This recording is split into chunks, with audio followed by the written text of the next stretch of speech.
धन्यवाद। इस कार्यक्रम को संचालित कर रहे उज्ज्वल जी और अभी जो हमसे पूर्व यहाँ के सम्मानित वर्तमान मुखिया झरीलाल जी ने, पूर्व मुखिया प्रतिनिधि सुंदरलाल जी ने, पल गोविंद जी ने विस्तार पूर्वक अपनी बात को रखा है। सबसे पहले हम आज इस कार्यक्रम के आयोजक मंडली के विस्थापित मोर्चा के सभी साथी को और साथ ही केरेडाली मंडल के अध्यक्ष कर्मचारी जी, महामंत्री नरेश जी, मंडल के सभी पदाधिकारी, क्योंकि सबको मैं व्यक्तिगत रूप से जानता हूं, मंचासीन सभी सम्मानित जिला के सभी प्रकोष्ठ के पदाधिकारी, हमारे इस मंच पर उपस्थित जिला अध्यक्ष परमेश्वर जी, प्रखंड अध्यक्ष पंकज जी, मोहन जी और एनडीए गठबंधन के सभी एक एक कार्यकर्ता पदाधिकारी, चट्टी बरियातू, अगल बगल पंचायत से आए हुए सभी ग्रामीण जनता, जिन लोगों ने अपना बहुमूल्य समर्थन वोट देकर जो मुझे एक जनप्रतिनिधि विधायक के रूप में भारी बहुमत से खास करके केरेडाली प्रखंड में जो रिकॉर्ड वोट दिया है, उसके लिए हम हृदय से आपका आभार व्यक्त करते हैं। सब लोगों ने अपनी बात को भी रखा है, पूर्व वक्ताओं ने अपनी भावनाओं को भी रखा है। चुनाव जीतने के बाद आज पहली बार आपके बीच आया हूं।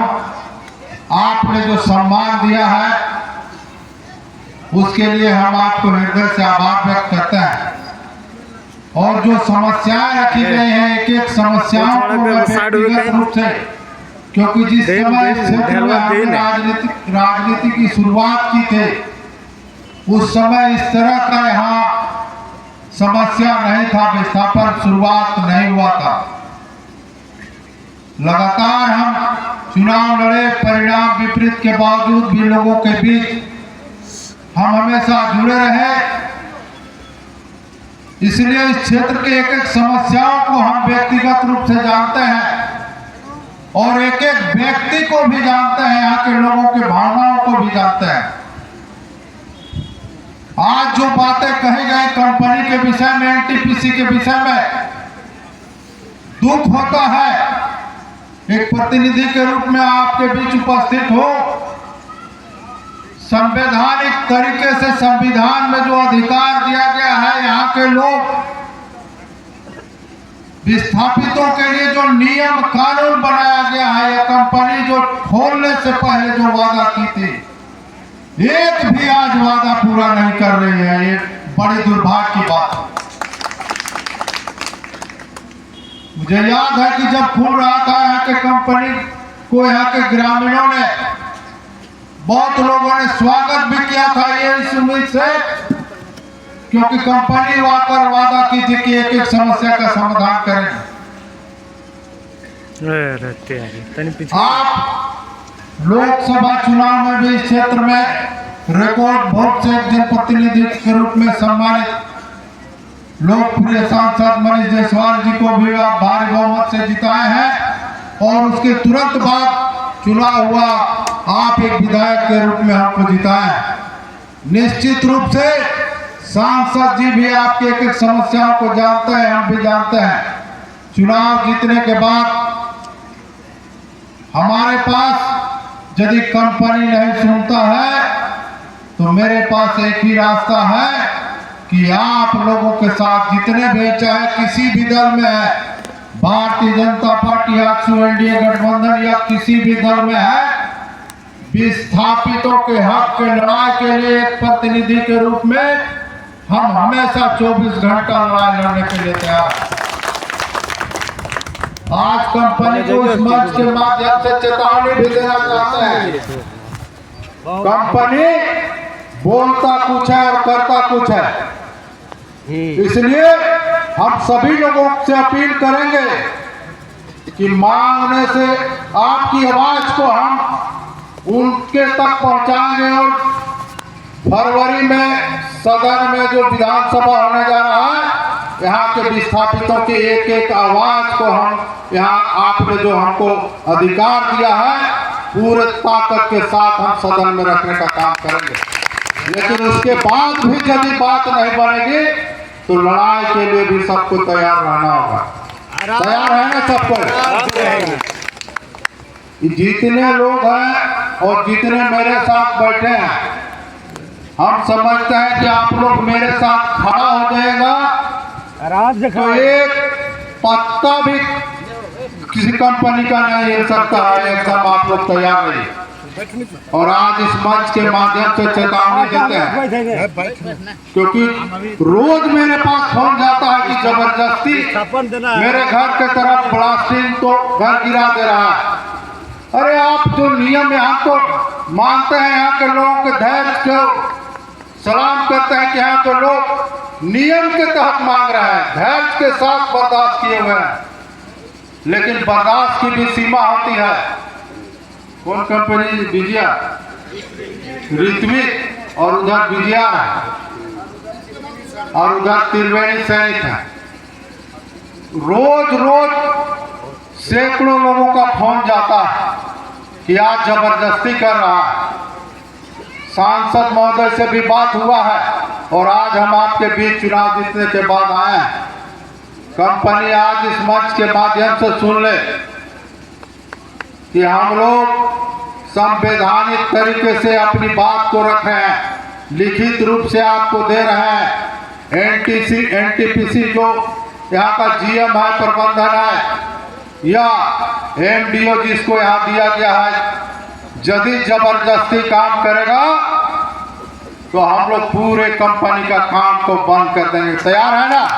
आराम से जबरदस्त कर रहा है काम, जबरदस्त काम कर रहा है। सदन में आपकी बात गूंजेगी ही।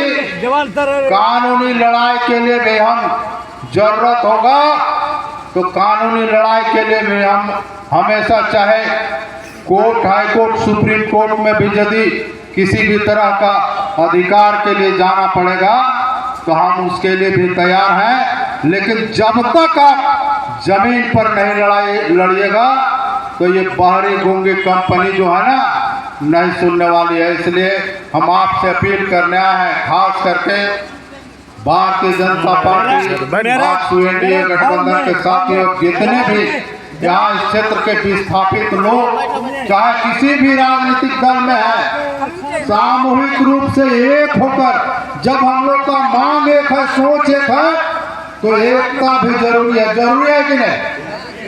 एकता भी जरूरी है और हम लोग इस लड़ाई को मंजिल तक पहुंचाएंगे और संवैधानिक तरीके से लड़ाई लड़ेंगे।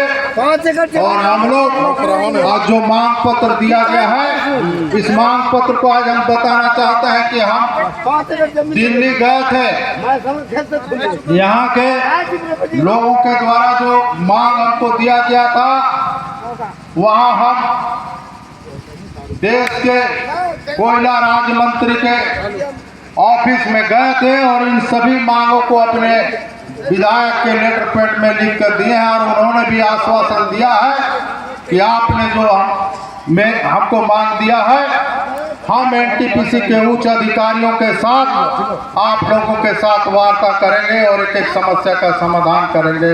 ये मंत्री जी ने भी आश्वासन दिया है। हम आपको धन्यवाद देते हैं कि आपने जो मान सम्मान दिया है, जो मुझे ताकत दी है, अपना बहुमूल्य वोट देकर जो जिताया है, तो हम आपके विश्वास को डीगने नहीं देंगे, आपके अधिकार को छीनने नहीं देंगे। आपके अधिकार के लिए लड़ाई अंतिम दम तक लड़ेंगे, चाहे इसके लिए लाठी गोली जेल भी जाना पड़ेगा तो हम तैयार हैं।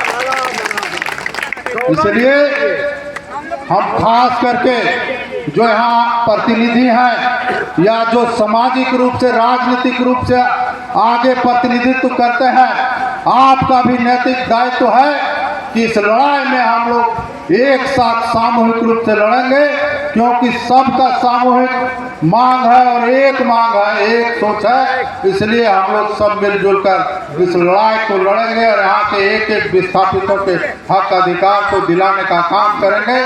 पुनः हम सभी लोगों को अपनी ओर से इस सम्मान के लिए आपको हृदय से आभार व्यक्त करते हैं और ये विश्वास दिलाते हैं कि आने वाले समय में विस्थापितों की लड़ाई में यहाँ के कंपनियों के खिलाफ हम लोग एकजुट होकर लड़ाई लड़ेंगे और लड़ाई किसी हद तक जा सकती है। हम हमेशा 24 घंटा आपके साथ खड़ा रहेंगे। सबको धन्यवाद। जय हिंद, जय भारत। बहुत बहुत धन्यवाद हमारे विधायक महोदय। अब मैं आप सबों को एक अवगत करा दूं कि यदि हमारी मांग को 22 तारीख के अंदर, एक मिनट, यदि हमारी मांग को 22 तारीख के अंदर यदि यह कंपनी नहीं सुनती है तो हम लोग 23 तारीख से पूरे आंदोलन विस्थापित प्रभावित मोर्चा करने के लिए वो तैयार है और बात हो जाएंगे। इसकी जवाबदेही जो है सो एनटीपीसी की होगी और प्रशासन की होगी। यानी 23 जनवरी 2025 से यहाँ पर पूरे आंदोलन बंदी का कागार का होगा, चाहे वो ट्रांसपोर्टिंग का हो, चाहे वो आपका पोल का जो है सो खनन का हो। इसलिए आप सभी लोगों से हम अवगत करना चाहते हैं और इसके साथ साथ में आप सबों को सूचना दे रहे हैं।